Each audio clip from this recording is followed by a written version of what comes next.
Good day, this is the Professor, CBMD PhD. Today's Monday, July 25th, 2022. It's 2:25 and 19 seconds, AM Eastern Standard Time. And today's research, cancer cells. So let's hop to it here. How different cancer cells respond to drug, delivering nanoparticles. The findings of a large scale screen can help researchers design nanoparticles that target specific types of cancer. Date July 21st, 2022. Source, Massachusetts Institute of Technology. Researchers have discovered thousands of biological traits that influence whether cancer cells take up nanoparticles. Researchers analyze interactions between 35 different types of nanoparticles and nearly 500 types of cancer cells. Researchers may help to overcome some of the obstacles to the development of nanoparticle-based drugs.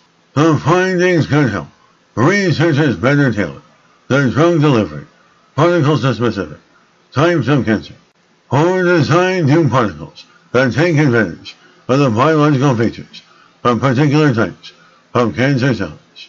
Researchers are excited by their findings because it is really just the beginning. They can use this approach to map out what types of nanoparticles are best to target certain cell types, from cancer to immune cells and other kinds of healthy and disease organ cells. The researchers are learning how the surface chemistry and other material properties play a role in targeting. The laboratory has previously developed many types of nanoparticles that can be used to deliver drugs to cells.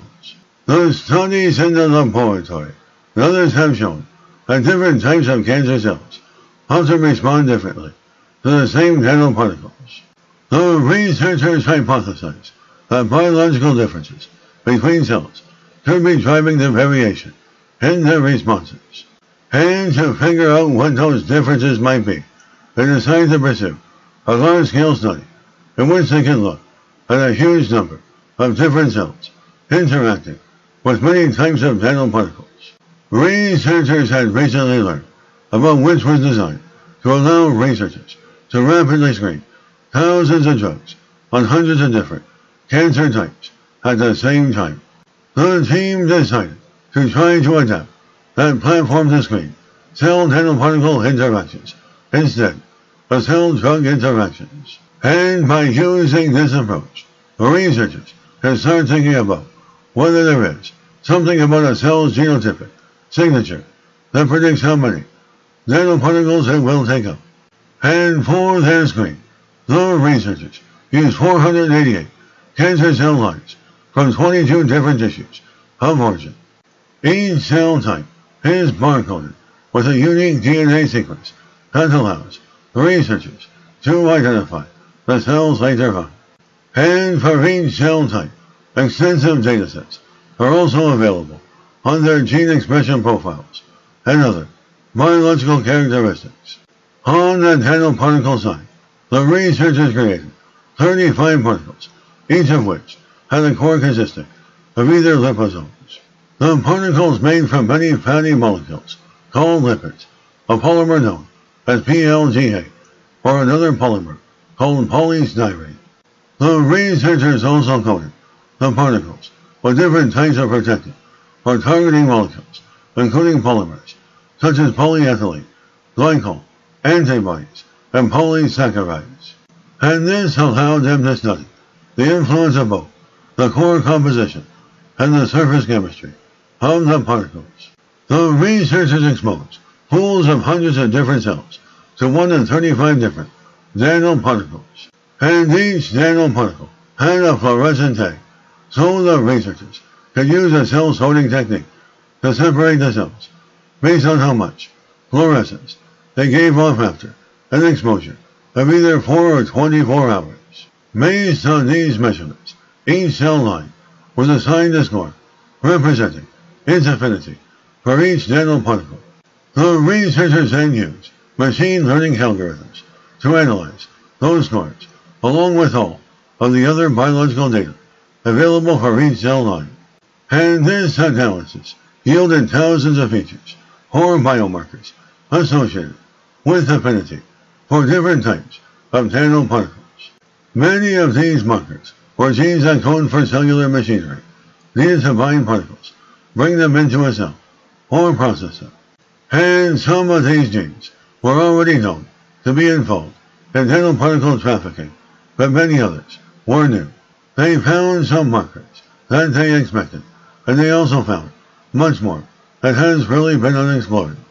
Researchers are hoping that other people can use this dataset to help expand their view of how nanoparticles and cells interact. The researchers picked up one of the biomarkers they identified, a protein called SLC46A3, for further study. The PRISM screen has shown that high levels of this protein correlated with very low uptake of lipid-based nanoparticles. When the researchers tested these particles in mouse models of melanoma, they found the same correlation. The findings suggest that this biomarker could be used to help doctors identify patients whose tumor are more likely to respond to nanoparticle-based therapies. And now the researchers are trying to uncover the mechanism of how SLC46A3 regulates nanoparticle uptake. And if they could discover new ways to decrease cellular levels of this protein that could help make tumors more susceptible to drug carried by lipid nanoparticles. The researchers are also working on further exploring some of the other biomarkers they found. And the screening approach could also be used to investigate many other types of nanoparticles that the researchers didn't look at in this study. The sky is the limit in terms of what other undiscovered biomarkers are out there that we just haven't captured because we haven't screened them. Hopefully it is an inspiration for others to start looking at their nanoparticle systems in a similar manner. And this is the Professor of Microbiology, Bioinformatics, and Pathophysiology. This video was created for educational purposes only. Hope you enjoyed listening. Until next time, have an awesome day.